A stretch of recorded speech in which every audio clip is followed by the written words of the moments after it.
అలసిన మీ శరీరానికి శక్తి, బలం, ఆరోగ్యం కావాలా? Second shilajit resin.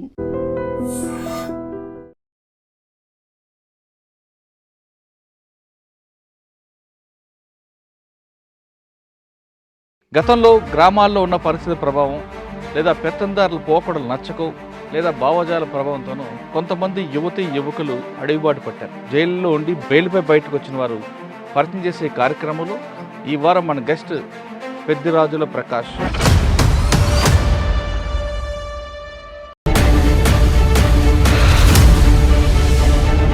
సాధారణంగా 144 సెక్షన్ అనేది పోలీసులు పెడతారు, కానీ మీరు రాడికల్స్గా ఉంటూ మీరు 144 సెక్షన్ డిక్లేర్ చేశారు. కోడి పందాలు ఆడుతూ ఉంటే ఆ కోడి పందాల పైన ఆడేవాళ్ళ పైన తుపాకులు ఎక్కి పెట్టారు. 6 మంది చనిపోయారు. సాధారణమైనటువంటి టైగర్ పంచాల సిద్ధాంతం పైన గలాటలు. మా యొక్క పొట్టును కోల్పోతూ వచ్చాం. ఈ రహస్య జీవితం గడుపుతూనే మరి వివాహం ఎలా చేస్తారు? లవ్ మ్యారేజ్ అని ఇప్పుడు నంబాల కేశవరావు గారు కారు తీసి ఆయనే కోల్పోయిన తర్వాత పార్టీ మనుగడకి ఏమైనా ఇబ్బంది ఉంటుందా? లేదు ఒక నాయకత్వం పోతే మరో నాయకుడు పుడతాడండి. సింహ ఉన్నాడు. పార్టీ చెప్తున్నట్టుగా 16 రాష్ట్రాల్లో ఉన్నా అక్కడున్న ప్రజలకి వాళ్ళలో అవగాహన కల్పించడానికి పార్టీ ఎందుకు ముందుకు వెళ్ళలేదు? దండకారణ్యంలో ఉండేటువంటి సహజ వనరులంతా కూడా పెద్దలకు దోచిపెట్టాలా అనేటువంటి ప్లాన్లో ప్రభుత్వాలు. మరి మీరు అజ్ఞాతులు ఉన్నప్పుడు అమ్మా నాన్న గుర్తుకొచ్చారా? ఇప్పుడు వాళ్ళకి నాకు అమ్మ లేదండి. నాకు చిన్నప్పుడే అమ్మ చనిపోయింది. విప్లవం అంటే సమాజాన్ని మార్చడమే కదా. తుపాకులు వేసుకుని పోయి కాల్చడం విప్లవం కాదు. పార్టీ లీగలైజ్ చేసి వచ్చే నష్టం ఏంటో? నేను 2-3 ఫ్రెండ్స్ని కూడా అడిగిన సింపథైజర్స్, ఏమి ఇట్లుంది కదా పరిస్థితి. నంబాల కేశవరావు గారు చనిపోయిన తర్వాత మీకున్న అనుభవం ప్రకారం పార్టీ మరొకసారి ముందుకు రావడానికి ఎంతకాలం పట్టచ్చు? దాదాపు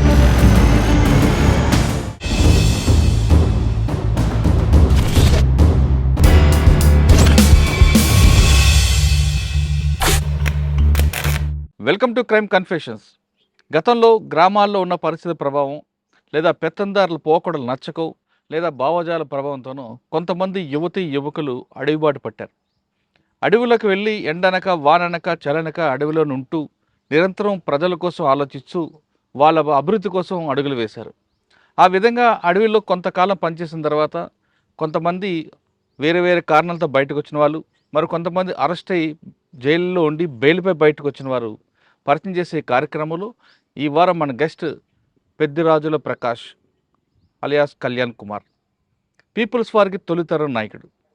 ఆయన చిత్తూరు, మదనపల్లి ఆ ప్రాంతాల్లో పుట్టి పెరిగిన ఆంధ్రప్రదేశ్ అంటే ఉమ్మడి ఆంధ్రప్రదేశ్లో ఆయన పేరు తెలియని వారు లేరు.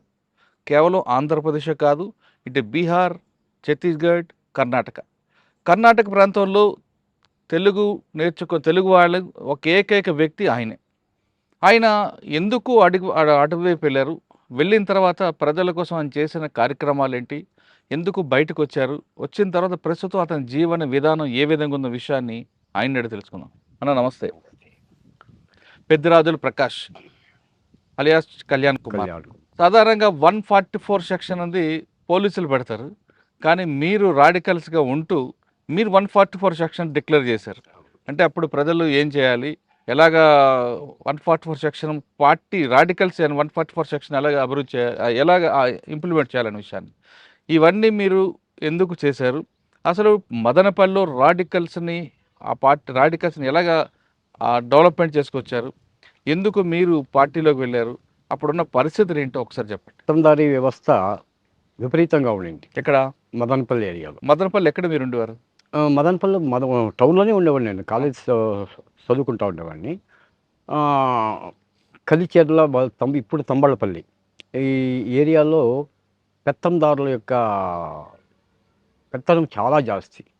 గ్రామాల్లోకి వెళ్తే టవలు భుజం మీద నుంచి తీయాలా, చెప్పులు చేతిలో పట్టుకోవాలి. ఈ పరిస్థితి ఉంది. కలిచెర్ల నరసింహారెడ్డి కానివ్వండి, కలిచెర్ల ప్రభాకర్ రెడ్డి వాళ్ళు, వీళ్ళంతా చాలా 2000 ఎకరాలు 3000 ఎకరాలు, గట్టు నరసింహరావు అని, వీళ్ళకంతా 2000 ఎకరాలు 3000 ఎకరాలు భూములు ఒక్కొక్క. ఓకే. వీళ్ళు ఏం చేసేవాళ్ళు అంటే ఊరినంతా స్వాధీనం చేసుకుని ఊర్లో వీళ్ళు మాటకు అడ్డం లేదు, ఒక ఇది జరిగింది. మదనపల్లిలో ఒక ఇన్సిడెంట్ జరిగింది. నేను స్టూడెంట్‌గా ఉన్నప్పుడు ఒక ఇన్సిడెంట్ జరిగింది. అంగళ్ళు అనే ప్రాంతంలో కోడి పందాలు ఆడుతా ఉన్నాడు. కోడి పందాలు ఆడుతా ఉంటే ఆ కోడి పందాల పైన ఆడేవాళ్ళ పైన తుపాకులు ఎక్కిపెట్టారు. 6 మంది చనిపోయారు. ఎందుకు కోడి పందాలు ఆడితే అంటే కోళ్ళ మీద పెట్టకుండా మనుషుల మీద పెట్టారా? మనుషులను ఆ. 6 మందిని చంపేశారు. ఆ దీంతో మేము వచ్చేసింది ఇక్కడ 144 సెక్షన్ పెట్టాం. పోలీసులు పెట్టాల్సిన సెక్షన్ మీరు మేము పెట్టారు. పెట్టాం 144 సెక్షన్ పెట్టి ఎక్కడన్నా పోలీసులు మఫ్టీలో కానీ డ్రెస్లో కానీ కనబడితే కొట్టండి అని చెప్పాను ప్రజలకు. ఎందుకంటే వాళ్ళు చేసింది చాలా క్రైమ్ ఆ రోజు. చిన్న కోడి పందాలు లాఠీ చార్జ్ చేసి అంటే పరిగెత్తిపోయేవాళ్ళు. కాల్చాల్సిన అవసరం లేదు. అదొక ఇన్సిడెంట్ జరిగింది. అంటే మీరు 144 సెక్షన్ డిక్లేర్ చేశారు కదా, ఆ, అది ఇంప్లిమెంట్ అయిందా? చాలా వరకు కొద్ది వరకు. తర్వాత కానీ అప్పుడు పోలీసులు అబ్జెక్షన్ చేయలేదా? మీరెవరు? మరుసటి రోజు వచ్చేసారనమాట. అక్కడ పోరాటం బాగా జరిగింది. మదనపల్లిలో బీటీ కాలేజ్ స్టూడెంట్స్ మీకు ఒక డిఎస్పి ఉన్నాడు వెంకటేశ్వరరావు అని చెప్పేసి. ఆ బసినికొండ అని ఉంది మదనపల్లిలో. బసినికొండలో ఒక టైలర్, సాధారణమైనటువంటి టైలర్, ఆయనకు ఒక కూతురు ఉండేది. ఈ డిఎస్పి వెంకటేశ్వరరావుకు 55 సంవత్సరాలు. ఆ పాపకు ఒక 18 ఏళ్ళు 20 ఏళ్ళు ఉంటుంది. ఇంటర్మీడియట్ చదువుతూ ఉండేది ఆ పాప. వచ్చేసింది, వీడు దినం వాళ్ళ నాయన్ని పిలిచిందే నీ కూతుర్ని పంపించు అని అడిగినాడు డిఎస్పి. అడిగే వాటికు మేము లీడర్స్గా ఉన్నాం కాబట్టి, రాడికల్ స్టూడెంట్స్ యూనియన్ లీడర్స్గా ఉన్నాం కాబట్టి మా దగ్గరికి వచ్చి వాళ్ళ నాయన, ఆ పాప వాళ్ళ నాయన ఇద్దరు రాత్రి 9 గంటలకు వచ్చి మాకు ఇన్ఫామ్ చేశారు. ఇన్ఫామ్ చేస్తే సరేమ్మా మీరు ఇక్కడనే ఉండండి, మీ నాయన వాళ్ళు పొద్దున్నకి చూసుకుందాం. తర్వాత మరుసటి రోజు బీటీ కాలేజ్కి వెళ్ళాం. కాలేజ్ స్టేజ్ పైన నేనే మాట్లాడినా, నువ్వు వచ్చి ఏం చెప్తావో చెప్పమ్మా అని చెప్పి. వాళ్ళ నాయన ఆ పాప చదివినారు. స్టూడెంట్స్ ఎమోషన్ అయిపోయినారు. దాదాపు BT college, night college students, day college students అంతా 4500 మంది, మిగతా హై స్కూల్ స్టూడెంట్స్ అంతా డిఎస్పీ ఆఫీస్ పైన పడినాం. పడే వరకు డిఎస్పీకి ఎక్కడా లేదు. డిఎస్పీకి మేమే ఎత్తుకుని పోయి ఒక మెమరాండం ఇచ్చినాం. సార్ ఈ మాదిరి మా అమ్మాయిని ఒక డిఎస్పీ గారు ఇట్లా అడుగుతూ ఉన్నారు, ఏం చేయాలా అని చెప్పి ఆయనకి ఇచ్చారా? ఆయనకే ఇచ్చాం. ఆయన అది చూసిందే నన్ను కాపాడాలని కొట్టారు మీకు? కొట్టాడు. కొట్టే వాళ్ళకి రైజ్ అయిపోయినాం. డిఎస్పీ ఆఫీస్ అంతా పగలు కొట్టేసాం. డిఎస్పీకి ఏట్లు పడినాయి. చిడ్డి బనీన్తో ఒక లారీలో పరిగెత్తిపోయినాడు ఒక డిఎస్పీ, పరిగెత్తిపోయినాడు. ఆ రోజు ఏమీ లేదు. మరుసటి రోజు సిఆర్పిఎఫ్ వచ్చింది. తర్వాత ఇమీడియట్గా అరుణా బహుగుణ ఆమెను డిఎస్పీగా ఇచ్చారు. డిఎస్పీ అప్పుడు డిఎస్పీ ఐపీఎస్ ఆఫీసర్ ఆమె కూడా డిఎస్పీ ఆమె. అరుణా బహుగుణ. మళ్ళా జయశ్రీవాతలని కలెక్టర్, ఇద్దరు వచ్చారు. కొత్తగా వచ్చాడు ఇద్దరు. వచ్చింది ఏం విషయము, ఎందుకు మీరు డిఎస్పీని ఇట్లా చేసినారు, పోలీసు వాళ్ళపైనే మీరు తిరగబడితే ఎట్లా? మేడం ఇది ఒకటో ఇష్యూ కాదు, రెండో ఇష్యూ కాదు పోలీసు వాళ్ళది. ఇంతకుముందు ఈ పాప పైన జరిగింది, ఇంతకుముందు కోళ్ళ పందాలు ఆడుతూ ఉంటే వాళ్ళ పైన జరిగింది, ఇట్లా రకరకాలుగా అందరిపైన జరుగుతూనే ఉంది. దీనికి పరిష్కారం ఏమి అని చెప్పేసేవాడు. తర్వాత అంతా రిపోర్ట్ రాసింది, మాకు అనుకూలంగానే చేసింది. ఇద్దరు కూడా, అరుణా బహుగుణ కూడా జయశ్రీవాతలు కూడా మాకు అనుకూలంగానే రిపోర్ట్ రాశారు వాళ్ళు. తర్వాత కొన్ని రోజులకి ఏమైంది అంటే, తంబళపల్లిలో కాసిం అని ఒక అతను, కాసిం సాబ్ అని, రోడ్డు పక్కలో ఇల్లు కట్టుకో ఉన్నాడు. ఆ పక్కంతా రెడ్డిది ఇల్లు. వీళ్ళు నీకు ఇక్కడ వద్దో, నువ్వు ఇక్కడి నుంచి ఖాళీ చెయ్యి, భూమి ఇతని సొంతము. తర్వాత రాత్రో పోయేసింది, ఇల్లునంతా కొట్టి కాల్చి వాడిని కొట్టి చేశాడు. తర్వాత నేను వెళ్ళాను. మరుసటి రోజు వెళ్తే ఈయన అప్పుడు సబ్ కలెక్టర్, ఇంకొక ఆయన వేరే సబ్ కలెక్టర్, ఆయన పేరు ఏదో ప్రసాదో ఏమో ఉంది ఆయన పేరు, ఆయన వచ్చినాడు. ఆయన కొంచెం లెఫ్టిస్ట్ భావజాలంలో ఉండేటువంటి వాడు. నేను పోయి చెప్పేవాళ్ళకు నా జట్లోనే వచ్చాడు తంబళపల్లికి. వచ్చిందే ఎంక్వైరీ చేశాడు. అక్కడ ఎంక్వైరీ చేసిందే కేసు కట్టమని చెప్పినాడు. కేసు కట్టమని చెప్తే ఎస్ఐ కట్టలే కేసు. ఈయనే వాళ్ళ సెక్షన్ ఏదో ఉంది చూడండి, దీనికి తంబళపల్లి అంటే తంబళపల్లి, మదనపల్లి అంటే మదనపల్లి పోవాలా, కాళహస్తి అంటే కాళహస్తి పోవాలా, ఎక్కడ ఆయన డేట్ ఇస్తాడో వీళ్ళంతా అక్కడికి పోవాలా. అట్లా ఏదో సెక్షన్ ఏదో ఒకటి ఉంది, 148 140 ఏదో సెక్షన్ సుమో టోకెన్ తీసుకున్నాడా? సుమో టోకెన్ తీసుకున్నాడు. కేసు కట్టేశాడు. ఆయన ప్రకాష్ వస్తావా అన్నాడు. లేదు సార్ నాకేదో పని ఉంది కొద్దిగా, వాళ్ళు మాట్లాడిచ్చేసి వస్తాను అని. ఈయన పోస్ట్ ఆఫీస్ రెడ్డి ఏం చేశాడంటే తీసిందే కపాలానికి కొట్టేశాడు. ఎవరిని? నన్ను. మళ్ళా అక్కడనే ఆయన వెళ్ళిపోయినాడు, కలెక్టరు కపాలానికి కొట్టాడు. కపాలానికి కొట్టే వాళ్ళకు ఇంక రైజ్ అయ్యింది, అక్కడ గలాటలు అయ్యింది. పొద్దున్నే సిఐ దగ్గరికి నేను లోపల వేపించి ఏం చేపిస్తాను అని చెప్పేసి అన్నాడు. ఎందుకు నువ్వు సిఐ ఆఫీస్ కన్నా పోతావా రేపు అంటే, చూద్దాం అది కూడా అన్నాడు. తర్వాత వెళ్ళాం. మా పాటికి మేము వెళ్ళిపోయాము, ఆయన పాటికి వాళ్ళు వెళ్ళిపోయినారు. మరుసనాడు సిఐ దగ్గరికి కంప్లైంట్ ఇచ్చేదానికి వస్తూ ఉన్నాడు. మా వాళ్ళు చూసినారు, అక్కడనే స్పాట్లో సిఐ ఆఫీస్ దగ్గరనే స్పాట్లో వేసేసారు. మీరున్నారు అప్పుడు? నేను లేదు, స్పాట్లో లేదు. నేను ఆర్గనైజర్ ఓన్లీ, ఎప్పుడు కూడా నేను ఆర్గనైజర్. అంటే వాళ్ళకి చెప్పారు వేసామని? సో ఆర్గనైజరే నేను. తర్వాత దానిపైన కేసులు జరిగినాయి, కేసు కొట్టేసినారు, అదంతా అయిపోయిందండి. తర్వాత అప్పుడు నేను మదనపల్లి వదిలిపెట్టినా. అంతవరకు మదనపల్లిలో మా కార్యక్షేత్రంలో నేను రాడికల్ స్టూడెంట్స్ యూనియన్ లీడర్గా ఉండి, తర్వాత డిస్ట్రిక్ట్ జనరల్ సెక్రటరీగా ఉండి, బీటీ కాలేజ్ చైర్మన్గా ఉండి, ఇవన్నీ ఇక్కడ జరుగుతారు. సో పార్టీ వాళ్ళు అప్పుడు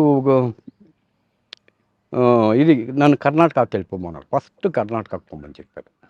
కర్ణాటకకు పొమ్మంటే కర్ణాటకలో పోయినాడు. ఏ సంవత్సరం? 1983. అంటే 83లో మీరు కర్ణాటక వెళ్ళారు? కర్ణాటకకి. అంటే అంతవరకు మదనపల్లి, తంబళపల్లి, ఆ సరౌండ్ చిత్తూరు ఇదంతా ఉండే మనం. సరే ఇది జరిగిన కొన్ని రోజులకి ఏమైందంటే అక్కడికి పోయినాము. అక్కడ నన్ను స్టూడెంట్ ఆర్గనైజర్గా మెయిన్గా కర్ణాటక ప్రగతిపర విద్యార్థి కేంద్ర, ప్రగతిపర యువజన సంఘ, ఇట్లా ఆర్గనైజేషన్స్ ఉంటాయి. సరే మేము ఈ ఆర్గనైజేషన్స్ను డెవలప్ చేస్తూ ఉన్నాము, కాలేజీలకు పోయేవాళ్ళము. సో నేమ్ చేంజ్ అయిపోయింది, ప్రకాష్. అక్కడనే కళ్యాణ్ కుమార్ అనేది, కర్ణాటక కళ్యాణ్ కుమార్. మిగతా అన్ని చోట్లను కళ్యాణ్ కుమార్. సరే అంతా వచ్చింది, అక్కడికి పోయినాము, ఇక్కడికి పోయినాం. తర్వాత కర్ణాటక అంతా చుట్టాం. కొంతమంది స్టూడెంట్స్ని రెడీ చేసాము, కొంతమంది యూత్ని రెడీ చేసాము. తర్వాత వీళ్ళు సివిల్ లిబర్టీస్, సుహాస్ అని ఒక అతను ఉన్నాడు, బాబయ్య అని చెప్పేసి ఒక ఆయన ప్రొఫెసర్ ఉన్నాడు, బాబయ్య అని. హసన్ మన్సూర్ అని ఒక ఆయన ఉన్నాడు. వీళ్ళంతా కూడా సివిల్ లిబర్టీస్లో వచ్చేవాళ్ళు అనమాట. తర్వాత మేము దీనికి పోతా ఉన్నాం, క్యాంపెయిన్స్కు. ఏమి విలేజ్ కర్ణాటకలో ఎక్కడ చేశారు మీరు? నేను బీదరు, కర్ణాటకలో ఫస్ట్ బెంగళూరు అయినాక కోలార్లో ఒక ల్యాండ్ స్ట్రగుల్ కూడా ఉంది, భూ పోరాటం కూడా ఒకటి ఉంది. ఎక్కడ అంటే హిందూపురం నుంచి ఇంకొంచెం వస్తే విధిరాసత్వం అని వస్తుంది. విధిరాసత్వం దగ్గర నాగేనహళ్ళి, అక్కడ చేసినాము. తర్వాత ఆ ఏరియాస్లోనే దొడ్డ కురుబూరు, చిక్క కురుబూరు చాలా ఉన్నాయి. అక్కడ చింతామణి ఏరియాలు కొంచెం చేస్తారు. ఈ నాగేనహళ్ళిలో ఒక ల్యాండ్ ఇష్యూ ఉండింది. ఏమంటే అక్కడ వెట్టి చాకరీనే, ₹1 ఒక సంవత్సరానికి కూలీ తీసుకునేవాడు కూడా ఉన్నాడు. అక్కడ భోజనం పెడతారు, సంవత్సరానికి ₹1 ఇస్తారు, ఒక జత బట్టలు ఇస్తారు. అట్లా చాకరీ చేసేవాళ్ళు ఉన్నారు. సరే మేము పోయినాము, అక్కడ ఆర్గనైజ్ చేసి అక్కడ దళిత సంఘర్షణ సమితిని, డిఎస్ఎస్, సో వాళ్ళు మాకు కొంచెం సపోర్ట్ చేశారు. దాంతో ఏమైందంటే స్ట్రగుల్ పెద్దదైపోయి గవర్నమెంట్ దిగొచ్చేసి నజీర్ సాబ్ అని ఉన్నాడు అప్పుడు కర్ణాటకలో మినిస్టర్. ఆయన పరిగెత్తుకున్నాడు, ఇదేదో పెద్ద గలాట అవుతా ఉంది అని చెప్పేసి. నజీర్ సాబ్ వచ్చింది, మళ్ళీ మాట్లాడింది.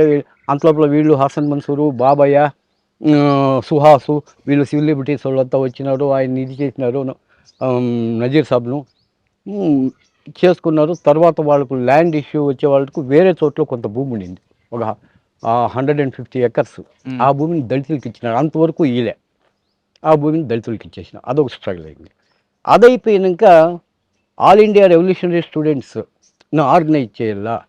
సో ఎక్కడెక్కడ ఉంటాయి, పంజాబ్ స్టూడెంట్స్ యూనియను, అస్సాం గణ సంగ్రామ పరిషత్, అస్సాం సంగ్రామ పరిషత్ కాదు, అస్సాం గణ సంగ్రామ పరిషత్తు అప్పుడు పోరాటం చేస్తూ ఉంది. మళ్ళీ నాగా స్టూడెంట్స్ యూనియన్ ఉంది. తర్వాత ఇది ఇది ప్రగతిపర విద్యార్థి సంఘ, ఈ ఆర్గనైజేషన్ అంతా మేము మురుపాక్ మానవార సంఘం అని ఇక్కడ. ఇవన్నీ చేయమని పార్టీ ఆదేశాలా మీకు? మాకు ఎవరు మీ బాధ్యులు అప్పుడు? అప్పుడు కొండపల్లి సీతారామయ్య కేఎస్ కొండపల్లి సీతారామయ్య గారు ఉన్నారు. కొండపల్లి సీతారామయ్య గారు జైల్లో ఉన్నప్పుడు రవి గారు, సత్యమూర్తి గారు ఉన్నారు. సత్యమూర్తి గారు సత్యమూర్తి ఆధ్వర్యంలోనూ పనిచేసినాము, కొండపల్లి సీతారామయ్య గారి ఆధ్వర్యంలోనూ పనిచేసాము. కానీ మీకు వేరే స్టేట్లో ఆర్గనైజ్ చేయమని చెప్పింది కేఎస్ గారా? కేఎస్ గారే వేరే స్టేట్లో ఆర్గనైజ్ చేయమని చెప్పింది. సరే అక్కడికి వెళ్ళిపోయాము. అక్కడికి వెళ్ళిపోయిన కొన్ని రోజులు స్టూడెంట్ ఆర్గనైజేషన్స్లో పనిచేసాము. స్టూడెంట్ ఆర్గనైజేషన్ నుంచి కొన్ని రోజులు ఛత్తీస్గఢ్లో ఉన్నాం. ఎందుకంటే యాక్షన్స్ కాదు ముఖ్యము, వాళ్ళకు మా ఐడియాలజీని తెలపాలి. బీహార్లో మా ఐడియాలజీని తెలపాలి వాళ్ళకు, మావోయిస్టు కొనేటువంటి ఉద్దేశంతో ట్రైనింగ్ క్లాసులు పెడతా ఉన్నాము. వాళ్ళు మాకు వాళ్ళ భావజాలాన్ని చెప్తా ఉన్నారు. ఇట్లా జరుగుతూ ఉండింది. జరుగుతూ ఉంటే తర్వాత పార్టీ ఉండుకుందే, మీరు కర్ణాటకకి వెళ్ళిపోండి, కర్ణాటకలో లీడింగ్ ఆర్గనైజర్స్ కమిటీని, అంటే నక్సలైట్లోని టాప్ నక్సలైట్స్ అంతా లీడింగ్ ఆర్గనైజర్స్ అని ఒక 6 మంది లీడింగ్ ఆర్గనైజర్స్ ఉన్నాం. ఈ 6 మందిలో ఇది రాజేంద్రన్ అన్న గొత్తును, సుహాస్ అన్న గొత్తును, ఇది మూర్తి అని ఒక గొత్తును, తర్వాత ఈ మన రాజ్కుమార్ కూడా, రాజ్కుమారు ఒక ఇదిగా ఉన్నాడు. సాకేత రాజన్ అని ఒక గొత్తును ఉన్నాడు, పేరు వింటారు అనుకుంటా. ఆయన పేరు తర్వాత అవును, ఆయన ఎన్కౌంటర్ చేశారు. అవును, తర్వాత చిక్మంగళూరు ఏరియాలో ఎన్కౌంటర్ చేశారు ఆయన. సాకేత్ రాజన్ అని. మేమంతా లీడింగ్ ఆర్గనైజర్స్ 6 మంది కూడా. సరే లీడింగ్ ఆర్గనైజేషన్ ఒక్కొక్కరు ఒక్కొక్క ఏరియాని తీసుకున్నాం. నన్ను ఏం చేసినారంటే బీదర్, గుల్బర్గా, రాయచూర్, బళ్ళారి నన్ను తీసుకోమన్నారు. సాకేత్ రాజన్కు చిక్మంగళూరు ఏరియా ఇచ్చినారనమాట. మూర్తికి బెంగళూరులో ఆయన ఇంతకుముందు ఎల్ఎన్టీలో పనిచేస్తూ ఉన్నాడు. మూర్తి అని అతను పనిచేస్తూ ఉండి ఎల్ఎన్టీలో పనిచేస్తూ ఉండి అట్లే ఈ ఎల్ఎన్టీలో పెద్ద స్ట్రైక్ అవుట్ తీసుకున్నారు. వీళ్ళంతా ఉద్యోగం నుంచి తీసేసినారు, పెద్ద కాంపెన్సేషన్ ఇచ్చి. మీరు ఎక్కడున్నారు? బీదర్ ప్రాంతం 4 ఏరియాలకు ఆర్గనైజ్ చేస్తున్నప్పుడు మీరు ఎక్కడుండేవారు? అక్కడక్కడ ఉండేవారు. మా సింపథైజర్స్. మరి మీ కవర్ ఏంటి? కవరింగ్ ఏంటి? యావది మీకు కవర్ అంటే ఏమని చెప్పి ఉండేవారు మీరు? మేము అక్కడ కవరింగ్ ఉంటుంది. మా సింపథైజర్స్ ముందు నుంచి కొంచెము ఆ భావజాలాన్ని ఉండేటువంటి వాళ్ళు ఉండ్రి. అక్కడ దమన్ అని ఒక మ్యాగజైన్ వస్తుంది, విశ్వనాథరావు పాటిల్ అని బీదర్లో. ఆయనకు నక్సలైట్ అంటే చాలా ఇష్టం. అదేవిధంగా సుందర్ రాజన్ అని ఒక అతను ఉన్నాడు. వీళ్ళకంతా కూడా కొంచెం ఆ బాధ వాళ్ళ ఇంట్లో పోయి ఉండిపోతూ ఉంటుంది. పోయి వాళ్ళే పిలుచుకుని పోతూ ఉంటారు మన విలేజెస్కు. సరే అక్కడి నుంచి పోయిన తర్వాత ఔరాద్ అనేటువంటి బ్యాక్వర్డ్ ఇది ఉంది ఇక్కడ బీదర్ డిస్టిక్లోనే, ఔరాద్ తాలూకా అని చెప్పేసి. ఈ ఔరాద్ తాలూకాలో చాలా బ్యాక్వర్డ్నెస్ ఉంది. అక్కడ కొన్ని ప్రాంతాలు ఉన్నాయి, సుందనాళ్, నక్కనాళ్, సంధ్యాల్ అనేటువంటి ఊర్లు ఉన్నాయి. చాలా గురుపాదప్ప నాగమారపల్లి అనేటువంటి ఆయన ఎమ్మెల్యే చాలా అణిచివేతకు గురైనాడు. అణిచివేతకు గురైతేనే ఆయన కొడుకు ఇంకా దౌర్జన్యంగా ఉన్నాడు. వేసినారు మా వాళ్ళే. వేసే వాళ్ళకు అంటే ఆ స్కెచ్ మీదేనా చేయిపోయింది. స్కెచ్ మీద ఇదంతా కూర్చునే డెసిషన్ తీసుకుంటా ఉంటాం ఎట్లా చేయాలో ఏమీ అనేది.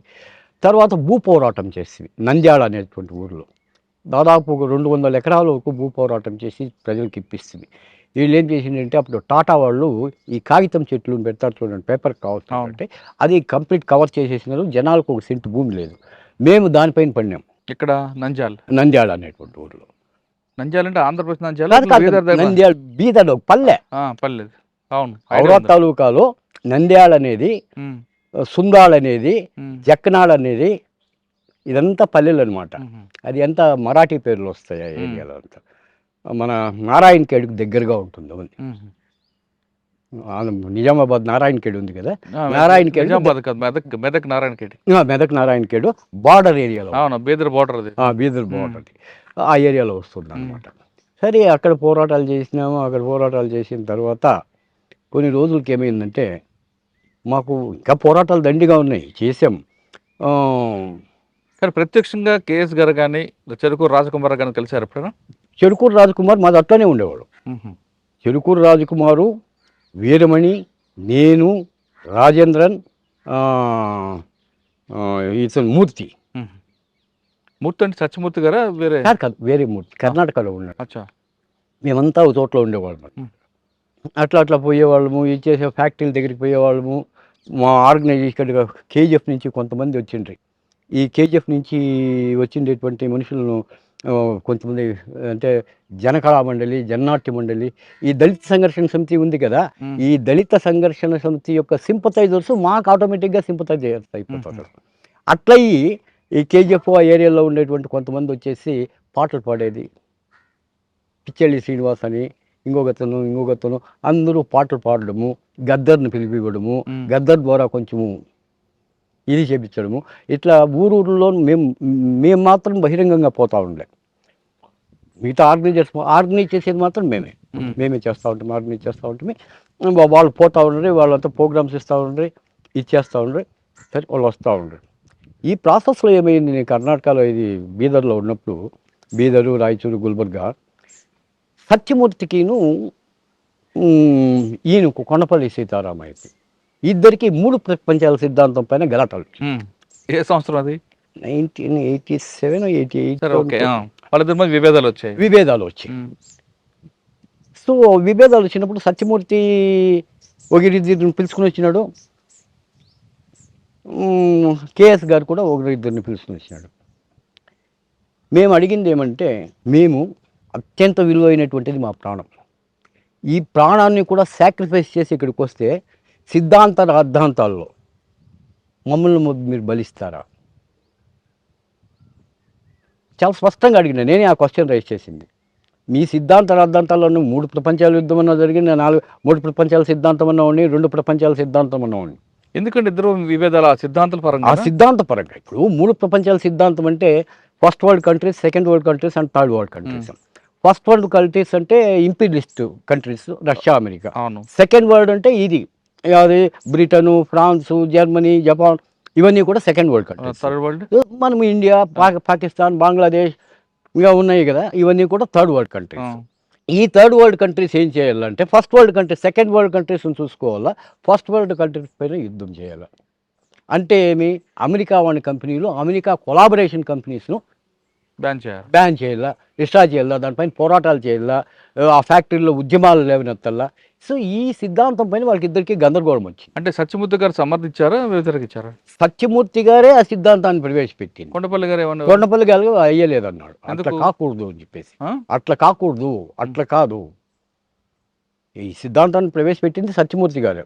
కొండపల్లి సీతారామయ్య గారు 3 ప్రపంచాల సిద్ధాంతం అనేది ఇట్లుండదు, 3 ప్రపంచాల సిద్ధాంతం మన కాన్సెప్ట్ వేరే, ఈ కాన్సెప్ట్ వేరే అనే రకంగా వాళ్ళు చూశారు. ఆ విభేదాల నుంచి ఇద్దరి మధ్యన విభేదాలు వచ్చాయి. సత్యమూర్తి గారు సపరేట్ పోయినారు, కొండపల్లి సీతారామయ్య గారు సపరేట్ పోయినారు. అక్కడ నాయకత్వం విషయం ఏంటంటే, కొండపల్లి సీతారామయ్య గారు రెడ్డి, సత్యమూర్తి గారు వచ్చేసి ఎస్సీ.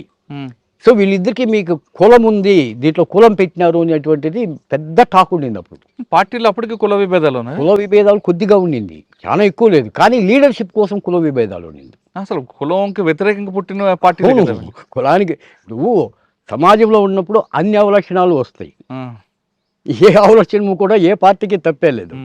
కానీ ఇక్కడ వచ్చినటువంటిది, ఇక్కడ ఒక విప్లవ పార్టీ అనుకుంటే విప్లవ సిద్ధాంతాలు అనుకున్నాం, మనం పోతా ఉన్నాము, ఎంతోమంది చనిపోతూ ఉన్నారు మనోళ్ళు. మన ఇది ఆ సిద్ధాంతాన్ని సరిచేసుకుని ముందుకు పోవాలనా,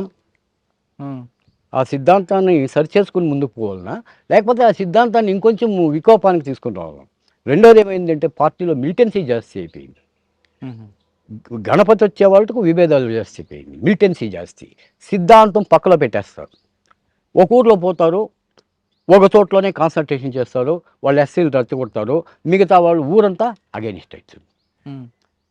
ఎందుకంటే ఇది అంచెలంచెలుగా ఉండేటువంటి కుల వ్యవస్థ కదా ఇది, నిచ్చెన మెట్లు. కాబట్టి ఇక్కడ ఒక కులం దగ్గరికి ఉండిపోయే వాళ్ళకి వీనికంటే కొద్దిగా అప్పర్ కులం కూడా వీడిని విభేదిస్తూ ఉండే, నక్సలైట్లను కూడా విభేదిస్తూ ఉండే. ఈ మిలిటెన్సీ వద్దు మేము చాలాసార్లు చెప్పాము, ఈ మిలిటెన్సీ నుంచి ఇదైపోతుంది, మిలిటెన్సీ వద్దు, జనాలకు పోదాం అని చెప్పి. రెండో విషయం ఏమైపోయింది, పార్టీ పంతాన్ని మార్చలే. ఎందుకంటే ఆఫ్టర్ లిబరలైజేషను, గ్లోబలైజేషన్ వచ్చిన తర్వాత పార్టీ పంతాన్ని మార్చాలి కదా. ఉమ్, పార్టీ పంతానే మారలే. ఉమ్, ఎందుకంటే అంతకుముందు బీదరికం ఉండింది, ఉమ్, కావాల్సినంత బీదరికం ఉంది, ఉమ్, ఆహార ధాన్యాలు కొరత ఉండింది. ఉమ్, అమెరికా వాడు బిచ్చం పెడితే మనం తీసుకుంటా ఉన్నాం, ఉమ్, అది పరిస్థితి మనకు. కానీ అట్లా స్టేజ్ నుంచి ఈ గ్లోబలైజేషన్ లిబరలైజేషన్ వచ్చిన తర్వాత కొంతవరకు మారుతూ వచ్చింది ప్రపంచం. ఈ మారే ప్రపంచానికి అనుగుణంగా వీళ్ళు మారలే. ఉమ్, మారకుండా అదే పంతాన్ని తీసుకుని పోవాలా, అదే పంతాన్ని చారు మజుందార్ అబద్ధం ఏం చెప్పినాడో, కాను సన్యాలు ఏం చెప్పినాడో, ఆ, కోబాడ్ గాంధీ ఏం చెప్పినాడో, వీళ్ళు చెప్పిన సిద్ధాంతాన్ని తీసుకుని పోవాలా. దాంట్లో కొద్ది వరకు చంద్రపుల్లారెడ్డి గారు కొద్దిగా మార్చుకున్నాడు తన పంతాన్ని. ఉమ్, చంద్రపుల్లారెడ్డి గారు మార్చుకున్నాడు, కానీ ఇక్కడ మారలే. ఉమ్, ఎప్పుడైతే ఇక్కడ మారలేదో దాని నుంచి క్యాడర్ చాలామంది చనిపోతా వచ్చారు. ఒకప్పుడు ప్రజలకు నక్సలైట్లకు మంచి సంబంధాలు ఉన్నాయి, అవును. ఆశలు ఉన్నాయి, నక్సలైట్ల పైన విప్లవ భావాలు ఉన్నాయి. మేధావుల్లోకి మేము పోతూ ఉంటాం, మేధావులు మాకు సపోర్ట్ చేస్తూ ఉన్నారు. లేకపోతే కేవీ రమణారెడ్డి గారు అట్లా వాళ్ళు, త్రిపురనేని మధుసూదన్ రావు అట్లా వాళ్ళు, తర్వాత భూమన్ సుబ్రహ్మణ్యం గారని అట్లా వాళ్ళు, వీళ్ళంతా వీరసం సంఘాలను పెట్టుకొని, సివిల్ లిబర్టీస్ని పెట్టుకొని మాకు సపోర్ట్ చేసి 24 గంటలు ఇట్లా చేస్తూ ఉండేవాళ్ళు. అది రాను ఏమైపోయిందంటే మేధావుల్లో మా యొక్క పొట్టును కోల్పోతూ వచ్చాం. ఉమ్, ఇది మేము చాలా స్పష్టంగా చెప్పినాం. ఎప్పుడైతే పార్టీ పైన పార్టీ ప్రజలపైన పట్టు కోల్పోతుందో, పార్టీ ఎంచుకున్న లైన్ ఇంకా మారకపోవడం బట్టి ప్రజలకి పార్టీకి గ్యాప్ వచ్చిందనుకోవచ్చా? ఎస్, పార్టీ ఎంచుకున్న లైనే ప్రజలకు దూరం అవుతూ వచ్చారు. ఉమ్, ప్రజలకు దూరం కావడం అంటే ఏంటి, ఇప్పుడు ఉండేటువంటి వనరులను కరెక్ట్ ఉద్యమ పంతాను వీళ్ళు తీసుకోలేకుండా పోయారు. దాని నుంచి ఏమవుతా ఉన్నారో ప్రజలకు దూరం అవుతూ వచ్చారు. ఎప్పుడైతే ప్రజలకు దూరం అవుతూ వస్తారో పోలీసులకు లేకపోతే ప్రభుత్వాలకు వీళ్ళని అణిచివేయడం అనేది చాలా ఈజీ అయింది. ఈ విషయం పక్కన పెట్టి కాసేపు ముందా మాట్లాడుకున్నట్లుగా సత్యమూర్తి గారికి కేఎస్ గారికి మధ్య విభేదాలు వచ్చాయి. మీరు ఎటువైపు ఉన్నారు? మేము కేఎస్ వైపే ఉన్నాం.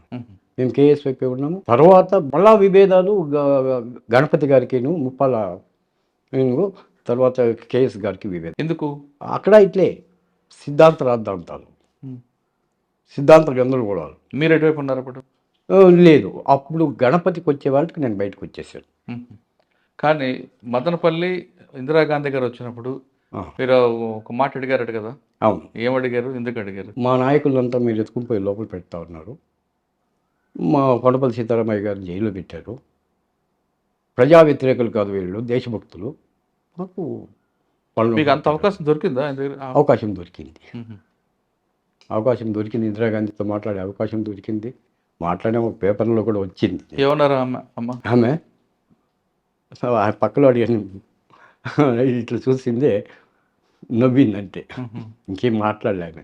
చూద్దాం. సరే, ఇటు మీరు కర్ణాటక వైపు వచ్చారు, ఇటు బీదరు చిక్మలాపూర్ వస్తున్నప్పుడు పోలీసు నిర్బంధం ఎలా ఎదుర్కొన్నారు? మరి పోలీసు నిర్బంధంలో ఎలా ఎదుర్కొన్నారు అంటే ఆ నిర్బంధం మధ్య ఎలా పనిచేశారు? తప్పకుండా చేయాల్సిందే. ఎందుకంటే సాధ్యమైనంత వరకు రహస్య జీవితం, సాధ్యమైనంత వరకు. ఇంకా తప్పిందంటే ఇంకా మనమేం చేయలేము. సాధ్యమైనంత వరకు రహస్య జీవితము, ఆర్గనైజ్ చేయడము, జనాలను కూడగట్టడము, ఇది మా పనులు కర్ణాటకలో. ఈ రహస్య జీవితం గడుపుతూనే మరి వివాహం ఎలా చేసుకున్నా? ఎలా? ఆమె జాబ్లో ఉండింది, పోయి వస్తాం. ఎక్కడ పరిచయం మీకు? బెంగళూరే. బెంగళూరు పరిచయం అనేది కాదు, మా అత్త కూతురే ఆమె. ఓకే. మా అత్త కూతురు ఆమె బెంగళూరులో ఆమె చదువుతూ ఉండింది. నేను 2 రోజులు అక్కడ కాలేజీలో కళ్యాణ్ కుమార్ అనే అతను, ఒక అతను చనిపోయినాడు బెంగళూరులో. అతను ఎంఎస్సీ చదువుతూ ఉన్నాడు, ఎంఎస్సీ బాటనీ. నేను పోయి ఎంఎస్సీ బాటనీలో జాయిన్ అయిన. ఆయన సర్టిఫికేట్స్ అంతా ఎత్తుకొని పోయి పెట్టేసి, స్టూడెంట్గా ఉండాలి కాబట్టి అట్లా. అంటే ఒక పక్క రహస్య జీవితం, ఒక పక్క ప్రేమ. ప్రేమ అంటే ప్రేమే, లవ్ మ్యారేజ్. అంటే మీరు చెప్పారా, ఆవిడ అక్క చెప్పిందా? ఆయన్ని చెప్పింది. మిమ్మల్ని చూసా అంటే మీ గురించి తెలుసు కూడా? తెలిసి అంటే నేను కాలేజీలో చదువుకుంటాను అనుకున్నాను, వెనక్కి జీవితం తెలియదు ఆవిడ? తెలీదు. మరి ఎప్పుడు చెప్పారా ఆమెకి? చాలా రోజులు ఆమెకు కూడా తెలియదు. ఆమె జాబ్ వచ్చింది, ఆమెకి జాబ్ వచ్చేసి 2 రోజులు బళ్ళారిలో పనిచేసింది, 2 రోజులు లాస్ట్కు బీదర్కి నేను ట్రాన్స్ఫర్ చేయించుకున్నాను. బళ్ళారి నుంచి బీదర్కి నేను ట్రాన్స్ఫర్ చేయించుకున్నాను. మీ జీవితానికి, మీ ఉద్యోగానికి, మీ వృత్తికి పనికి వస్తుందని. అందుకోసము ఆమెను ఎక్కడా ఎక్స్పోజ్ చేయకుండా మా పనులు మేము చూసుకుంటామండి. ఎప్పుడు తెలిసింది? పార్టీ నుంచి ఇంకేమి బయటకు వచ్చేస్తామన్నప్పుడు చెప్పినా నేను. ఉమ్. ఏమన్నారు? ఏమంటారు? అప్పుడు అయిపోయింది కదా ఏమంటారు. అంటే అప్పుడు మీకోసం పోలీసులు తిరగడం లేదు. ఆహా. మీరు పార్టీలో ఉన్నప్పుడు, ఉమ్, పీపుల్స్ వార్ టైంలో మీరు ఉన్నప్పుడు ఉమ్. ఎప్పుడైనా మీకు రాజ్ కుమార్ గారు కానీ లేదా కేఎస్ ముప్పాలు గణపతి వీళ్ళందరితో ఎప్పుడైనా కలిసి కూర్చొని మాట్లాడడం జరిగిందా? మాట్లాడడం జరిగింది. ఎందుకంటే ఇక్కడ మీకు చిత్తూరులో కల్చర్ల కృష్ణప్ప అని ఉన్నాడు, లాయర్. ఆయన పార్టీ అండర్ గ్రౌండ్కి వచ్చేసాడు. ఆయన తమ్ముడు, తర్వాత లింగప్రసాద్ అని, ఇక్కడ తిరుపతిలో లింగప్రసాద్ అని, తర్వాత కృష్ణంరాజు అని, వీళ్ళంతా కూడా పార్టీలు వచ్చారనమాట. ఎల్వి రమణ అని ఇక్కడ మదనపల్లిలో, వీళ్ళంతా పార్టీలో ఫుల్ టైం క్యాడర్గా వచ్చినారనమాట. చంద్రన్న రామచంద్రారెడ్డి అని, దీంట్లో కొంతమంది సూడోలుగా తయారైనాడు, అది తర్వాత విషయం. గ్రూపులుగా బండాయి మాస్టర్ నేను చాలా బాగా కలిసేవాళ్ళు. అనంతపురంలో బండాయి మాస్టర్ని ఆయన నేను చాలా బాగా కలిసేవాళ్ళు. తర్వాత కొండపల్లి సీతారామయ్య మాకు అంత ఉసులు మాట్లాడినాం, కానీ అంత ఫ్రీక్వెంట్గా ఇది ఉంటాం వాళ్ళ కలుస్తూ ఉంటే. కొన్నిసార్లు బాడీ గార్డ్గా కూడా పోయినాను నేను సత్యమూర్తికి. సత్యమూర్తి జనరల్ సెక్రటరీగా ఉన్నప్పుడు పీపుల్స్ వార్ నేను ఆయన బాడీ గార్డ్గా వెళ్ళాను. ఎక్కడికి? విజయవాడకు, మదనపల్లి నుంచి ఉండింది మొత్తం టచెస్ ఉన్నాయి. మరి పార్టీలో అంతకాలం పనిచేసి మీరు ఎందుకు బయటకు వచ్చారు? ఈ సిద్ధాంతం వచ్చారా, వాళ్ళు పంపించారా? లేదు, నేను వాళ్ళు పంపించలేదు. వాళ్ళు పంపించేటువంటి ఇదే లేదు, ఆ సమస్య లేదు. కానీ నేనే బయటకు వచ్చేసాను. ఎందుకు? నాకేదో నచ్చలే. విషయం ఏంటంటే క్యాడర్ అంతా చచ్చిపోతా ఉంది, చాలా క్యాడర్ చచ్చిపోయింది. వాళ్ళకి పోరాడినాం, మిలిటెన్సీని తగ్గించండి, ఆర్గనైజ్ చేయండి, పార్టీని ఆర్గనైజ్ చేయండి. ఎవరికి చెప్పారు మీరు? ఎవరితో మాట్లాడారు? సత్యం వీళ్ళతో, కేఎస్తోనూ మాట్లాడినాను, గణపతి గారితోనూ మాట్లాడినాను, రాజ్కుమార్తోనూ మాట్లాడినాను, మూర్తితో కూడా మాట్లాడినాను. ఎందుకు పార్టీలో మిలిటెన్సీ పెరిగింది, ఐడియాలజీ తగ్గిపోయింది అనుకోవచ్చు? చాలా వరకు ఐడియాలజీ తగ్గింది, కమిట్మెంట్ లేదు. క్యాడర్కు రాజకీయ పరిజ్ఞానాన్ని ఇవ్వాల్సినటువంటి బాధ్యత సీనియర్ నాయకుడిగా మనకుంది, అది చేయడంలే. చేయకుండా రిక్రూట్మెంట్ అంతే. రిక్రూట్మెంట్ అయిందా, తుపాకీ చేతికిచ్చినామా, పోతావు ఆడోళ్ళలోకి, లేకపోతే దీంట్లోకి పోతావు, అండర్ గ్రౌండ్లోకి పోతావు. ఈ సిద్ధాంతం ఇది అంత మంచిది కాదు. ఇది ఆ మంచిది కాదానికే ఇవ్వదు. హంబాల కేశవరావు చనిపోవాల్సి వచ్చింది, ఇంకా 26 మంది చనిపోయినారు. ఇంతకుముందు కొండగొట్లో 31 మంది చనిపోయినారు. ఎంతోమంది చనిపోతూ ఉన్నారు ఈ మధ్య. నక్సలైట్ పార్టీకి కోలుకోని లేని దెబ్బ ఇప్పుడు. ఇది డెవలప్ అయింది అక్కడ, ఇది ఈ వద్దు డెవలప్ అయింది కాదు, డెవలప్ అయింది అక్కడ. 94 నుంచి ఇది డెవలప్ అయింది.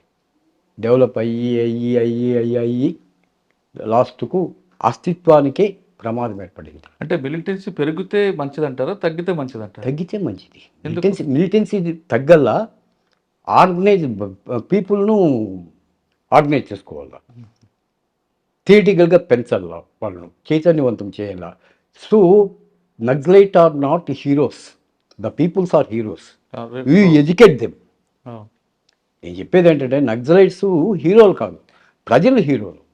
నువ్వు వాళ్ళని ఎడ్యుకేట్ చేస్తే వాళ్ళే హీరోలుగా తిరగబడతారు. నీకు విప్లవం కావాలన్నా, ఉద్యమం కావాలన్నా, ఇంకోటి. ఈ వద్దు ఉద్యమాన్ని నిర్మాణం చేసేటువంటి పరిస్థితే లేదు ఎక్కడా కూడా. ఉద్యమాన్ని ఒకప్పుడు నక్సలైట్లు అని చెప్పుకుని ఎవరిని అడిగినా, వరంగల్లో కానీ అక్కడ కానీ ఎవరిని అడిగినా కూడా నక్సలైట్స్ అంటే ఏమీ చెప్తా ఉన్నాడు. ఈరోజు వెనక ముందు చూస్తారు నక్సలైట్స్ అని చెప్పాలంటే.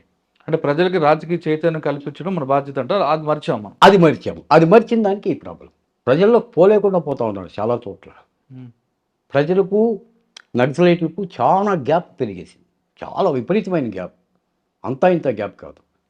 ఈవెన్ ఈ వద్దు వాళ్ళు సిపిఐ వాళ్ళు, సిపిఎం వాళ్ళు మాత్రమే అడుగుతూ ఉన్నారు చర్చలకు పిల్లండి అని. ఏదో కొంతమంది మేధావుల ద్వారా పోదామని. కానీ ప్రభుత్వము ఇది చేయలేదు. ఇంతకుముందు ఉన్నటువంటి మన్మోహన్ సింగ్ ప్రభుత్వము చేయలేదు, ఇప్పుడు ఉండేటువంటి బీజేపీ ప్రభుత్వము చేయలేదు. అంటే శాంతి చర్చలకు వెళ్తే మంచిది అంటారు కదా. శాంతి చర్చలు పెడితే మంచిది. నువ్వు డైరెక్ట్గా రా, ప్రజల్లోకి ఆర్గనైజ్ చేసుకో. నువ్వు అది చేయకుండా శాంతి చర్చలను వదిలేస్తే ఏమి ప్రయోజనం లేదు. శాంతి చర్చలు ఇప్పుడు వాళ్ళే చెప్తా ఉన్నారు. ఎవరు నక్సలైట్స్ మేము ఆయుధాలు వదిలేసి ముందుకు వచ్చేదానికి మేము సిద్ధమంటా ఉన్నాడు. మన కాల్పులు వివరణ ప్రకటించారు ఉం. 6 నెలలు. 6 నెలలు ప్రకటించారు. కానీ ప్రభుత్వం గమనుందా? లేదు కదా. వీళ్ళేమో కాల్పులు విరమణ ప్రకటించారు, వాళ్ళు గవర్నమెంట్ కాల్పులు విరమణ వల్ల ఇలాగ మిలిటరీని పెట్టి ఏరేసేంత పరిస్థితి అందరినీ ఎక్కడ దొరికితే ఎక్కడ. అని ఇప్పుడు నంబాల కేశవరావు గారు కారు తీసి ఆయనే కోల్పోయిన తర్వాత పార్టీ మనుగడకి ఏమైనా ఇబ్బంది ఉంటుందా? లేదు ఒక నాయకత్వం పోతే మరో నాయకుడు పుడతాడంట. నాయకుడు వస్తాడు, హింమా ఉన్నాడు, వీళ్ళంతా ఉన్నారు, లేకుండా కాదు, ఇంకా కొంతమంది ఉన్నారు సీనియర్ నాయకులు. కానీ ఒక పార్టీ జనరల్ సెక్రటరీని కోల్పోవడం అంటే పార్టీకి కోల్పోలేదు దెబ్బ. ఇది ఇప్పుడు మీరు చెప్తున్నట్టుగా వాళ్ళందరూ త్యాగాల మీద నడిచింది పార్టీ. అవును. ఇప్పుడు కాదని ఎవరు కాదని అవును. మీరు అన్నట్లుగా మిలిటెన్సీ పెంచుకోకుండా ఐడియాలజీ పెంచాలి, రాజకీయ చైతన్యం కల్పించాలి మీరు అంటున్నారు. అవును. అదైతే జనాల్లో ఉంటే బాగుంటుంది. అవును. అది చేయడానికి వీళ్ళకి యూజీలు ఉన్నారు కాబట్టి ఇప్పుడు నిర్బంధం ఉంది కాబట్టి బయటికి రాలేకపోతున్నారు. ఈ సమయంలో పార్టీ లీగలైజ్ చేసి ఎలా ఉంటుంది? లీగలైజ్ చేస్తే చాలా బాగుంటుంది. లీగలైజ్ చేస్తే బాగుంటుంది.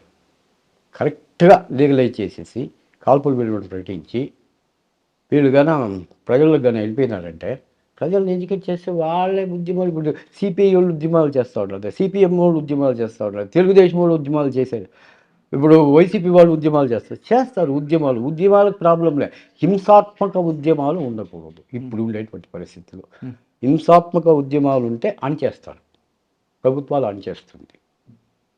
హింసాదం కాకుండా శాంతియుతంగా ఉద్యమం చేయొచ్చు. శాంతి ఉద్యమం అంటే ప్రజలు చైతన్యం రావాలి, చైతన్యం. అంటే వాళ్ళకి జరిగిన అన్యాయాన్ని వాడిని ప్రశ్నించుకోవాలి. మరి అది ఎందుకు చేయలేకపోతుంది పార్టీ? మొత్తం పార్టీ చేయలే అప్పుడు. అదే నేను చెప్తున్నానే, ప్రజలు లీడర్లు కాదు, మనమే హీరోస్ అనుకుంటే ఇదే పరిస్థితి వస్తుంది. అంటే పార్టీ దండకార్యానికి పరిమితి అయింది. నల్లమల్ల నుంచి దాదాపు 45 సంవత్సరాల నుంచి పార్టీ అక్కడే ఉంది. శ్రీకాకుళం నుంచి వచ్చి తెలంగాణలో విస్తరించింది. తెలంగాణ నుంచి మళ్ళీ దండకారణ్యానికి పోయింది. దండకారణ్యం నుంచి బీహార్కి పోయింది, మళ్ళీ ఛత్తీస్గఢ్కి వచ్చింది.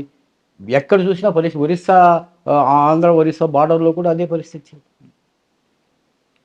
ఇక్కడ అదే పరిస్థితి. అది పార్టీ దాదాపు ఏఓబీలో కానీ దండకారణ్యంలో కానీ స్థిరంగా ఉంది అనుకుందాం. ఉంది. వాళ్ళు చెప్తున్నట్లుగా 16 జిల్లాల్లో 16 రాష్ట్రాల్లో మేము బలంగా ఉన్నామని చెప్తున్నారు మొన్న లెటర్లో. కానీ గవర్నమెంట్ మాత్రం 6 రాష్ట్రాలకి పరిమితం అంటారు. అది ఏమీ లిమిటెడ్. 6 రాష్ట్రాల్లో కూడా లిమిటెడ్. సరే, 6 రాష్ట్రాల్లో ఉన్న పార్టీ చెప్తున్నట్టుగా 16 రాష్ట్రాల్లో ఉన్నా అక్కడున్న ప్రజలకి వాళ్ళలో అవగాహన కల్పించడానికి పార్టీ ఎందుకు ముందుకు వెళ్ళలేదు? వెళ్ళలేకుండా పోతాం. అంటే వాళ్ళకి అవగాహన కల్పించిన వాళ్ళే ప్రశ్నిస్తారు కదా ఆదివాసీలు. ఇక్కడ వర్గ పోరాటం జరుగుతూ ఉండేది. దండకారణ్యంలో ఉండేటువంటి సహజ వనరులంతా కూడా పెద్దలకు దోచిపెట్టాలా అనేటువంటి ప్లాన్లో ప్రభుత్వాలు ఉన్నాయి వర్గ సమాజంలో. దాన్ని అడ్డుకోవాలనేటువంటి ప్రయత్నం వీళ్ళు చేసింది నిజమే, కానీ అడ్డుకునే పద్ధతి ఇది కాదేమో. ఇది కాదంటారు? ఇది కాదు. ఇదేంటే ఇంత లాస్ వచ్చేది కాదు పార్టీకి. మ్యాక్సిమం లాస్ వచ్చింది. అస్తిత్వ ఉనికికే దెబ్బపడేటుంది. మీరు వర్గ పోరాటం అంటున్నారు. రక్త సంబంధం గొప్పదా, వర్గ సంబంధం గొప్పదా? రక్త సంబంధం గొప్పదా, వర్గ సంబంధం గొప్పదా? కుటుంబ పరంగా చూసినప్పుడు రక్త సంబంధం గొప్పది, సమాజ పరంగా చూసినప్పుడు వర్గ సంబంధం గొప్పది. ఈ సమాజానికి పరిచయం చేసింది, ప్రపంచానికి పరిచయం చేసింది అమ్మా నాన్న. అంటే అమ్మా నాన్నలు పరిచయం చేసింటారు. అమ్మా నాన్నలు పరిచయం చేసినంత మాత్రాన ఇప్పుడు ప్రవాహం ఎట్లిపోతూ ఉంటుంది, కిందికే పోతుంది. మా అమ్మా నాన్నకు నా పైన ప్రేమ, నాకు నా బిడ్డల పైన ప్రేమ, వాళ్ళకు వాళ్ళ బిడ్డల పైన ప్రేమ, సమాజం కిందికి పోతూ ఉంటుంది. ఇది కూడా అంతే, ఇట్లా పైకి పోదు. ఉంటుంది, అభిమానం ఉంటుంది అంతే.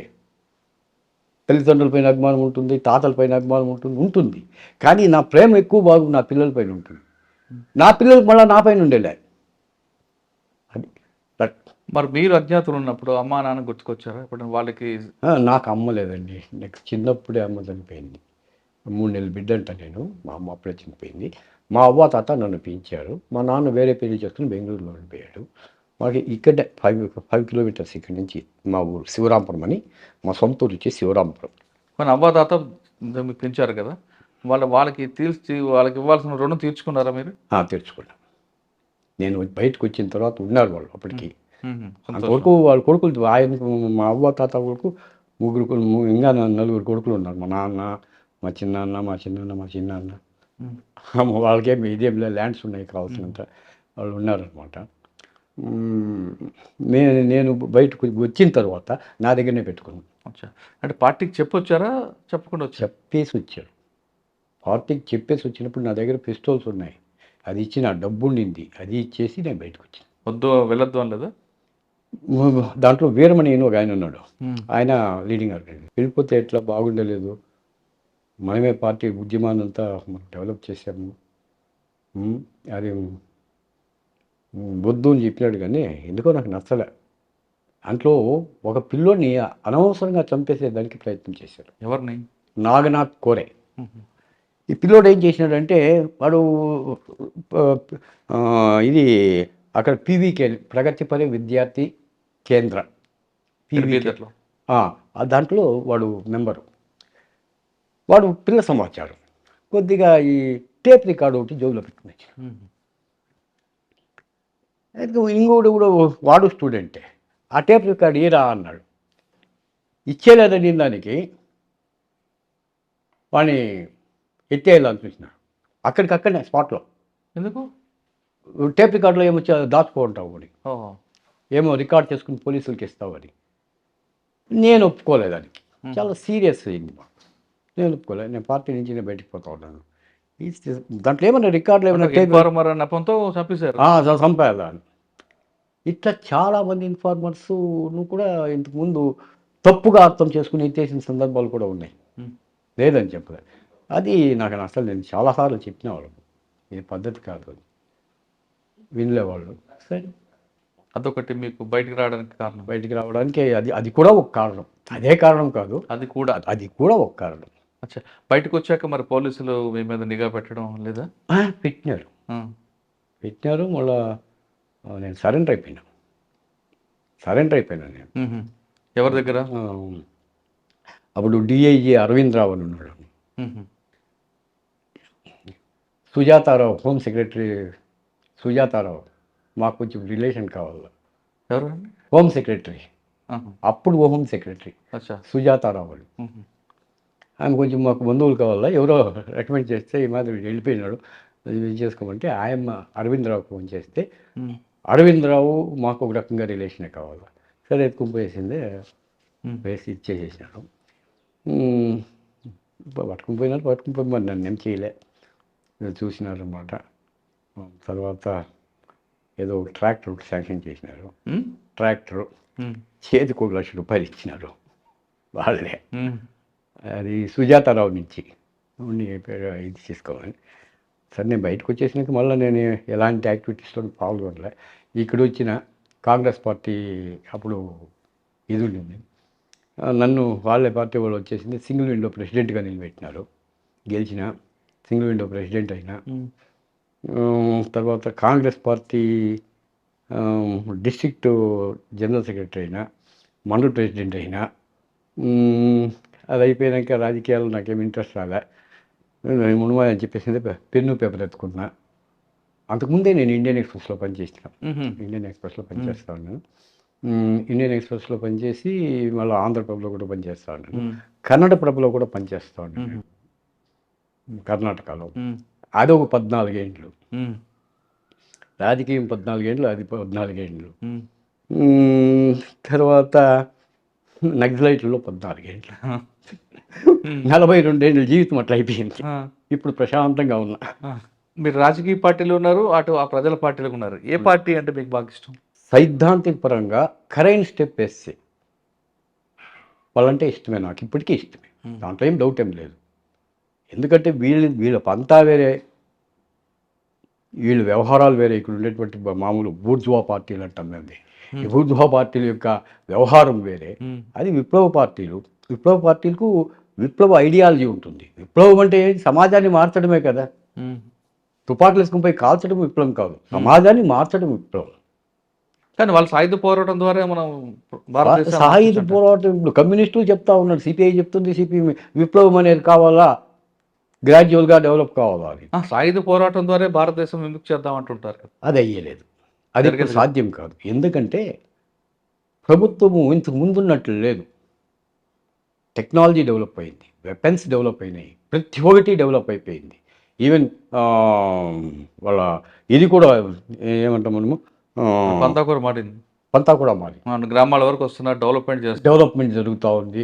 తర్వాత ఇవి చిన్న చిన్న సంస్కరణలు, వాళ్ళు పెద్ద సంస్కరణలు కాకపోయినా కూడా చిన్న చిన్న సంస్కరణలు వస్తూ ఉంది. వీళ్ళకి ఏదో అంతో ఇంతో ప్రజలకు ముట్టుతూ ఉంది. ఇవన్నీ కూడా ఉన్నాయి ఇప్పుడు ప్రభుత్వం దగ్గర. అందుకోసం ప్రజల్లో కూడా ప్రభుత్వం పైన పెద్ద వ్యతిరేకత లేదు. పార్టీ పరంగా వ్యతిరేకత, తెలుగుదేశం వాడు కాంగ్రెస్ను వ్యతిరేకించేది, కాంగ్రెస్ వాడు తెలుగుదేశాన్ని వ్యతిరేకించేది, ఇది సమస్య కాదు. సమస్య ప్రజల్లో వీటిపైన వ్యతిరేకత పెద్దగా లేదు ప్రభుత్వాలపై. అసలు భారతదేశంలో విప్లవం వచ్చే అవకాశం ఉందంటారు? ఇప్పుడు రాదు. విప్లవ పంతా మారాల, విప్లవం యొక్క రూపం మారాల. రూపం మారితే వస్తుంది. అంటే ఒకటి ఇక్కడ